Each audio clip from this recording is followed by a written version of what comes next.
When most of us sit down in a theater and watch a movie like this, we are looking for an escape from reality. We see the bright explosions and the computer-generated aliens. But to the aerospace engineers actually designing our future, a science fiction blockbuster is often viewed as a rough draft, a long-term checklist of things to eventually build. That direct connection between imagination and engineering is why James Cameron, the director behind science fiction films like Aliens and Avatar, sat down with NASA leadership in 2010. He met with Charles Bolden, who was the NASA administrator at the time. Their discussion focused on how the visual power of film could be used to build public support for actual scientific missions. The head of the space agency understood a simple truth. If you want to achieve incredibly difficult things in space, you first have to convince the public to dream about them here on Earth. Take the search for life on other planets. In the movies, we are immediately dropped into lush, visually stunning alien worlds. In reality, astronomers are looking for what we call exoplanets. An exoplanet is simply any planet that orbits a star other than our own sun. Finding them is incredibly difficult. Because stars are overwhelmingly bright and planets are relatively small and dim, trying to spot an exoplanet through a telescope is like trying to spot a single speck of dust floating directly in front of a stadium spotlight. This image shows the massive, gold-plated hexagonal mirrors of the James Webb Space Telescope inside a cleanroom facility before it launched. NASA relies on massive, highly sensitive orbital observatories exactly like this to peer into the dark. Here is how they actually detect these hidden planets. When the telescope looks at a distant star, it catches the faint light passing through an orbiting planet's atmosphere. The telescope takes that light and breaks that light apart into a visual barcode.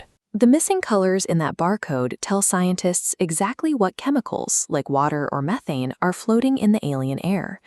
While we have not detected cinematic aliens walking around, we are locating actual solar systems.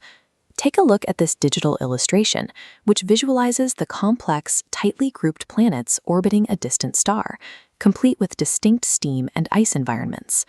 Fictional worlds give us an inspiring target to aim for, but the hard math and astrophysics provide the map to actually locate them in the dark. Finding a new world is only half the problem. We also have to figure out how humans can survive the journey. Hollywood directors frequently depict deep-sea habitats and isolated space stations to show characters surviving in extreme, isolated environments.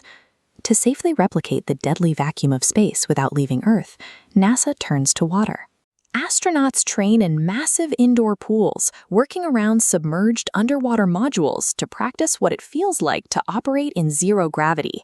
By performing delicate tasks while wearing heavy, restrictive diving suits, the crews build the specific muscle memory they will need when they finally leave the atmosphere. All of that underwater preparation leads directly to this orbital laboratory. Up on the International Space Station, crews put those simulated survival skills to the test daily, conducting repairs while floating miles above the Earth. Practicing these fictional-style extremes in a controlled environment is the only way to ensure a crew survives the very real dangers of an actual spacewalk. And those spacewalks are about to get a lot farther from home. NASA is currently focused on the Artemis program, an expansive effort designed to return humans to the moon and eventually push outward to Mars. To move heavy crew cabins and equipment across millions of miles, you need immense power. Look at this Artemis rocket, standing on the launch pad at night. It is one of the largest, most complex machines ever engineered. Building something this large requires billions of dollars and decades of labor. Why does society agree to commit those massive resources in the first place? The answer loops right back to the entertainment industry. When the public watches a great space story, it sparks our collective imagination. That broad cultural excitement is what generates the political will and the tax dollars required to turn paper designs into physical metal. Without that initial spark of wonder capturing the public's attention, the heaviest machinery on the planet would never secure the funding it needs to leave the ground. What we have is a continuous, symbiotic relationship between Hollywood and NASA.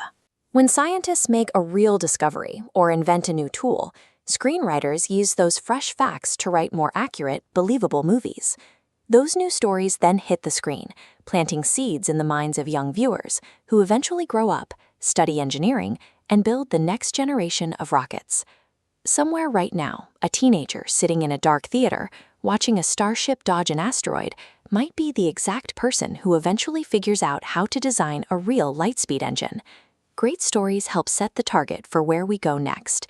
What is one piece of science fiction technology you hope NASA builds in your lifetime?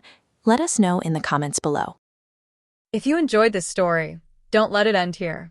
Hit like to support more documentaries like this, subscribe for incredible stories where movies meet the stars, and turn on the notification bell so you never miss a new episode. Share this video with a friend who loves movies, space, or fascinating true stories. You never know who might discover their next favorite story because of you. Thanks for watching, and I'll see you in the next journey beyond the credits.